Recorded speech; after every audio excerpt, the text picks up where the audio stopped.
Kembalinya Sang Raja. Bab 45. Dinasti KTV. Ketika Wang Zilong menyebutkan nama ini, semua orang di dalam kotak mulai berbicara. Saya dengar dinasti KTV dibuka oleh bos besar di Yanjing. Mewah sekali. Ini pasti KTV terbaik di Linyang. Tapi saya dengar ini sistem keanggotaan. Anda tidak bisa masuk tanpa kartu anggota. Kata Susu sedikit kecewa. Apakah ada persyaratan khusus untuk mengajukan kartu anggota? Saya benar-benar tidak tahu banyak tentang ini, tetapi saya mendengar bahwa tampaknya Anda harus memiliki jaminan untuk mendapatkan keuntungan besar, dan Anda harus memiliki status tertentu di masyarakat. Dengan kata lain, hanya orang-orang besar kelas atas yang mutlak memenuhi syarat untuk mengoperasikan kartu keanggotaan dinasti KTV. Aku pergi. Bukankah menjadi manusia itu sulit? Bukan begitu. Saat semua orang kecewa, Wang Zilong di samping mengeluarkan kartu emas dan berkata sambil tersenyum. Sepertinya hanya saya satu-satunya di rumah yang memiliki kartu anggota. Apa? Tuan Muda Wang sebenarnya memiliki kartu anggota dinasti KTV. Ini terlalu luar biasa. Kamu tidak bisa mendapatkan ini hanya dengan uang. Setelah melihat kartu anggota, semua wanita di dalam kotak bersinar karena iri. Ini benar-benar simbol status. Di antara rasa iri semua orang, ekspresi Jiang Xiaohui sangat bangga. Haha, kalau mau ke dinasti KTV harus lihat wajah pacarku.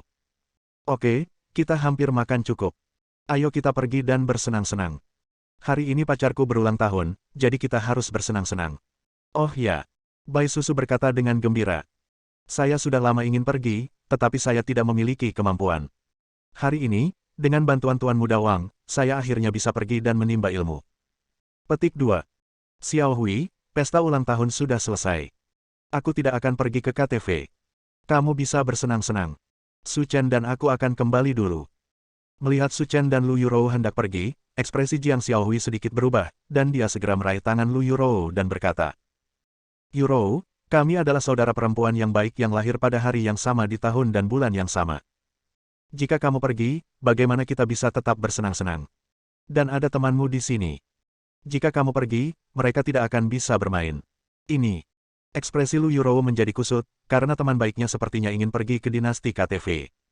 Su Chen. Kalau begitu ayo pergi dan melihat-lihat, kata Su Chen dengan tenang. Melihat Lu Yurou menyetujuinya, Jiang Xiaohui sangat senang. Faktanya, tidak masalah baginya apakah Lu Yurou akan pergi atau tidak. Tetapi jika Su Chen tidak pergi, bagaimana dia bisa pamer di hadapannya? Karena mereka bisa pergi ke dinasti KTV, semua orang bersemangat dan keluar dari kotak dengan cepat. Su Chen dan Lu Yurou berjalan ke belakang perlahan dan keluar dari kotak bersama-sama. Ya ampun, ini asli atau palsu, sebenarnya itu Ferrari Enzo edisi terbatas. Setelah keluar dari pintu hotel, seorang anak laki-laki bernama Wen Zhengli berkata dengan sangat takjub. Dan ketika dia berbicara, dia ngiler. Bukan hanya Wen Zhengli, bahkan Wang Zilong pun melontarkan rasa iri saat melihat Ferrari Enzo. Itu adalah mobil sport edisi terbatas. Meskipun keluarga Wang juga kaya di Linyang, mereka tidak begitu mewah hingga menghabiskan 300 juta koin Tiongkok untuk membeli mobil. Apakah mobil ini mahal? Jiang Xiaohui bertanya. Cewek memang tidak sepeka cowok, tapi dari tampilan dan mereknya pasti bisa ditebak kalau mobil ini pastinya tidak murah, tapi harga pastinya belum tahu. Setelah mendengar pertanyaan Jiang Xiaohui, Wang Zilong menjelaskan dari samping. Mobil sport ini Ferrari Enzo. Edisi terbatas di dunia. Hanya ada 12 unit. Masing-masing berharga 300 juta. Menurut tebakan saya, hanya ada satu yang seperti ini di seluruh China. Apa? Bernilai 300 juta. Kapan orang kaya seperti itu muncul di Linyang? Wang Zilong tersenyum dan berkata, menurut tebakan saya, mobil ini tidak terlihat seperti mobil Linyang. Mungkin dikendarai ke sini oleh seorang pemuda papan atas dari Yanjing. Sayang, seseorang yang mampu membeli mobil jenis ini harus memiliki kekayaan bersih setidaknya puluhan miliar. Jiang Xiaohui bertanya. Tentu saja. Wang Zilong berkata dengan pasti. Mobil ini setara dengan sepertiga kekayaan keluarga Wang kita. Tak seorang pun di Linyang mampu membelinya. Didi. Tepat ketika semua orang sedang mendiskusikan mobil, mereka tiba-tiba menemukan bahwa ada cahaya yang menyilaukan di mobil sport tersebut, dan itu benar-benar dimulai. Sudah berakhir, pemilik mobil ada di sini. Jiang Xiaohui berkata dengan perasaan bersalah, sayangku, ayo cepat pergi. Pergi. Wang Zilong tersenyum dan berkata, jarang sekali mendapatkan kesempatan sebaik ini. Sayang sekali jika dilewatkan begitu saja. Kesempatan bagus. Semua orang tercengang dengan apa yang dikatakan Wang Zilong, tidak tahu apa maksudnya. Tidak ada keraguan bahwa pemilik mobil itu pastilah pemuda terbaik di Yanjing. Sekarang setelah dia keluar, tentu saja kita harus mengambil kesempatan ini untuk menjalin hubungan yang baik. Akan sangat disayangkan jika pribadi yang kuat koneksi terbuang. Ketika Wang Zilong mengatakan ini, semua orang terbangun seolah-olah tercerahkan. Tuan Muda Wang benar. Dengan pemuda sebaik itu, kita harus bekerja keras untuk menjilatnya. Jika terjadi sesuatu di masa depan, dia mungkin bisa menyelesaikannya hanya dengan panggilan telepon. Benar kan? Dalam masyarakat saat ini, uang bukanlah segalanya, tapi koneksi adalah kekayaan. Oke, berhenti bicara di sini. Cepat berdiri dalam 2 baris dan tunggu sampai pemuda terbaik keluar. Jangan meninggalkan kesan buruk pada orang lain. Oke, oke. Di bawah kepemimpinan Wang Zilong, selusin orang berdiri dalam 2 baris di satu sisi mobil, menunggu dengan hormat. Namun, ketika semua orang menantikannya, mereka tiba-tiba menemukan bahwa Su Chen dan Lu Yurou sedang berjalan menuju sisi ini. Xiao Hui, apa yang kamu lakukan? Lu Yurou bertanya dengan bingung. Oh, Yurou, pernahkah kamu melihat Ferrari Enzo itu? Edisi terbatas dan bernilai 300 juta. Kami kira itu pasti dikendarai oleh pemuda papan atas dari Yanjing, jadi kami semua menunggu di sini. Siap untuk dibuat beberapa teman. Mobil itu sebenarnya bernilai 300 juta. Ketika Jiang Xiaohui mengatakan ini, Lu Yurou juga ketakutan. Dia tidak pernah menyangka bahwa mobil itu mahal. Bukan begitu. Saat berbicara, Jiang Xiaohui tampak penuh hormat, seolah-olah dia telah menjalin hubungan dengan orang besar itu. Kalau begitu ayo kita ke samping. Setelah mengatakan itu, Lu Yurou membawa Su Chen dan berjalan ke samping. Dia tidak tertarik menjilat orang lain. Mengapa kamu harus berjalan dari samping? Su Chen berkata dengan ringan, pergi saja. Tapi mobil itu bukan milik kita. Saat ini, Jiang Xiaohui mencibir, Su Chen, jangan merusak pemandangan di sini. Kami berdiri dalam 2 baris untuk menyambut pemuda terbaik, bukan Anda. Apakah kamu tidak menyapa pemilik Ferrari Enzo? Kata Su Chen. Itu benar, jadi mohon menjauh dan menjauhlah dari kami. Saya pemilik Ferrari itu. Bab 46. Apa? Kamu adalah pemilik mobil. Mendengar kata-kata Su Chen, semua orang tercengang. Saat Jiang Xiaohui hendak memarahinya karena berbicara, dia dihentikan oleh sekumpulan kunci mobil yang diambil Su Chen. Tekan tombolnya, dan Ferrari mengaum tidak jauh, seperti monster yang kuat. Suara resonansi adalah musik terindah untuk pria. Pada saat yang sama, pintu gunting mobil terbuka, seperti Transformers, yang memberikan dampak visual yang sangat besar. Jangan kendarai Maserati milikmu itu, ambil yang ini saja, kata Su Chen dengan tenang. Lu Yurou tertegun, dan otaknya kehilangan kemampuan berpikir.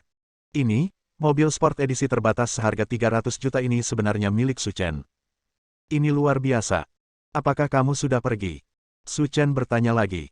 Pergi-pergi. Setelah didesak oleh Su Chen, Lu Yurou masuk ke dalam mobil dengan patuh, jantung kecilnya berdebar kencang. Sepanjang hidupku, aku belum pernah mengendarai mobil semahal itu. Setelah masuk ke dalam mobil, Su Chen menginjak pedal gas, dan Ferrari Enzo berwarna merah cerah menghilang dari pandangan semua orang. Oh, hidup orang kaya berbeda. Tidak hanya ada wanita cantik yang menemaniku, tapi ada juga petugas yang mengantri untuk mengantarku pergi. Mengesankan sekali.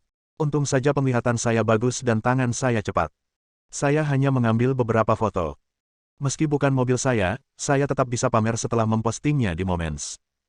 Dengarkan obrolan dari kerumunan penonton. Wajah Wang Zilong pucat dan dia sangat malu. Lagi pula, dia juga seorang tuan muda dengan kekayaan bersih lebih dari 1 miliar, namun dia sebenarnya diperlakukan sebagai pengikut. Bukankah ini sebuah tamparan di wajah? Sialan Su Chen, aku tidak akan pernah membiarkanmu pergi. Tidak hanya Wang Zilong, tetapi juga Jiang Xiaohui, Bai Susu dan lainnya juga memiliki wajah kusam. Aku sudah lama membenci Su Chen, tapi aku tidak menyangka orang ini benar-benar mengemudi ke sini dengan mobil mewah. Sayangku, tenanglah dulu. Aku paling tahu kebaikan Su Chen. Dia hanyalah orang miskin dari pedesaan. Bagaimana dia bisa membeli mobil semahal itu? Zhou Tonghai pasti meminjamkannya padanya. Setelah mendengar kata-kata Jiang Xiaohui, semua orang merasa lega. Itu bukan mobil seharga ratusan ribu, tapi edisi terbatas seharga 300 juta. Seperti yang dikatakan Jiang Xiaohui, dia pasti meminjamnya dari Zhou Tonghai untuk pamer. Saya tidak peduli dari mana mobil itu berasal, saya harus membalas bau mulut ini. Kata Wang Zilong dengan gigi terkatup. Karena mereka akan bermain di dinasti KTV, Wang Zilong dan yang lainnya tidak terlalu mengkhawatirkan masalah ini, dan satu demi satu mengendarai mobil mereka sendiri ke dinasti KTV. Setelah tiba di KTV, Su Chen dan Lu Yurou datang lebih awal. Setelah melihat mereka berdua, Jiang Xiaohui bergumam dengan arogan. Hah, jadi bagaimana jika kamu datang lebih awal, kamu harus menunggu di sini. Tanpa Zilong kami, tidak ada dari kalian yang berpikir untuk masuk. Ketika dia sampai di depan pintu, Wang Zilong memasukkan tangannya ke dalam saku dan berkata, "Semuanya, silakan ikuti. Jika kalian tertinggal, kalian tidak akan bisa masuk." Oke, kami akan mengikuti. Semua orang berkata sambil tersenyum. Dinasti KTV ini bukan tempat biasa. Kalau bisa ke sana sekali saja, cukup untuk menyombongkan diri sebentar. Hei, bukankah ini Tuan Wang? Ada semacam angin yang membawamu ke sini. Pembicaranya adalah seorang pria gemuk berjas hitam. Setelah melihat Wang Zilong, dia berkata sambil tersenyum. Manajer Feng, saya akan mengajak teman-teman saya untuk bersenang-senang. Setelah berbicara, Wang Zilong berbalik dan memperkenalkan orang lain di belakangnya. Ini manajer dinasti KTV. Namanya Feng Haiyang. Dia bertanggung jawab atas segala hal besar dan kecil di sini. Halo semua pria tampan dan cantik, jika kamu datang ke dinasti untuk bermain di masa depan, datang saja padaku. Feng Haiyang berkata sambil tersenyum.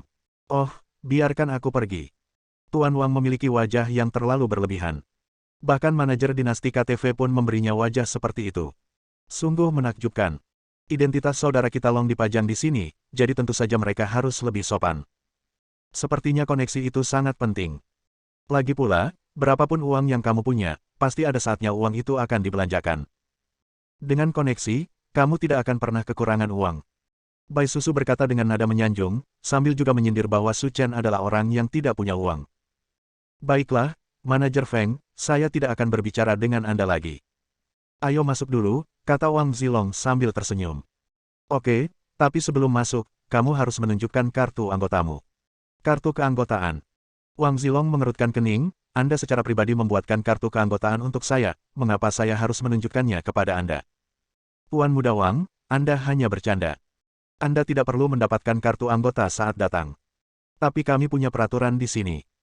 Hanya 4 orang yang diperbolehkan masuk dengan satu kartu, dan ada terlalu banyak orang di sini. Ini adalah sedikit melanggar aturan, jadi kamu harus mengeluarkan 3 kartu anggota tambahan sebelum kamu bisa bermain. Setelah mendengar ini, semua orang langsung menjadi gugup dan datang ke sini dengan gembira. Jika mereka tidak bisa masuk, bukankah sia-sia? Wajah Wang Zilong sedikit gelisah, dan dia berkata dengan ekspresi tidak senang. Manajer Feng, saya tidak perlu mengatakan lebih banyak tentang kekuatan keluarga Wang kita di Linyang. Tidak bisakah kita membuka pintu belakang ini? Tuan Muda Wang, keluarga Anda juga terlibat dalam bisnis. Aturan tidak dapat dilanggar. Tolong jangan mempermalukan saya. Feng Haiyang berkata dengan ekspresi gelisah. Tetapi di antara lebih dari 10 orang, saya hanya memiliki satu kartu anggota, dan tidak ada kartu anggota lain sama sekali. Bagaimana kita bisa masuk? Wang Zilong berkata dengan sedikit marah. Tuan Muda Wang, jika Anda hanya memiliki satu kartu anggota, maka saya tidak punya pilihan selain memilih 4 orang untuk masuk, atau tidak masuk sama sekali. Wajah Wang Zilong sangat jelek. Saya pikir bisa membawa semua orang ini akan membuat saya bisa pamer, jadi ini bagus. Hanya 4 yang bisa masuk. Tapi setelah memikirkannya, Wang Zilong merasa lega. Seperti yang dikatakan Feng Haiyang, ini adalah aturan dan tidak dapat dilanggar. Oke, semua orang sudah mendengarnya. Menurut aturan di sini, selain aku dan Xiao Hui, aku bisa membawa 2 orang. Jika ada di antara kalian yang ingin pergi, silakan mendaftar. Aku, kata Wen Zhengli lebih dulu. Dan aku. Bai Susu mengikutinya dari dekat, tidak sopan sama sekali. Oke, karena kalian berdua paling antusias, ayo masuk dulu. Sedangkan yang lain, aku hanya bisa minta maaf karena tidak bisa menerima kalian. Su Chen, ayo pergi. Menurutku di sini membosankan, jadi ayo kembali dulu. Tidak apa-apa. Su Chen menjawab dengan ringan. Su Chen. Feng Haiyang tercengang saat mendengar 2 orang itu berbicara. Dia tidak pernah menyangka akan bertemu Su Chen di sini. Tuan Su, apakah itu kamu? Feng Haiyang bertanya ragu-ragu. Apa, kamu masih mengenalku? Ah, ini benar-benar Tuan Su. Saya sangat beruntung melihat Tuan Su di sini. Bersambung.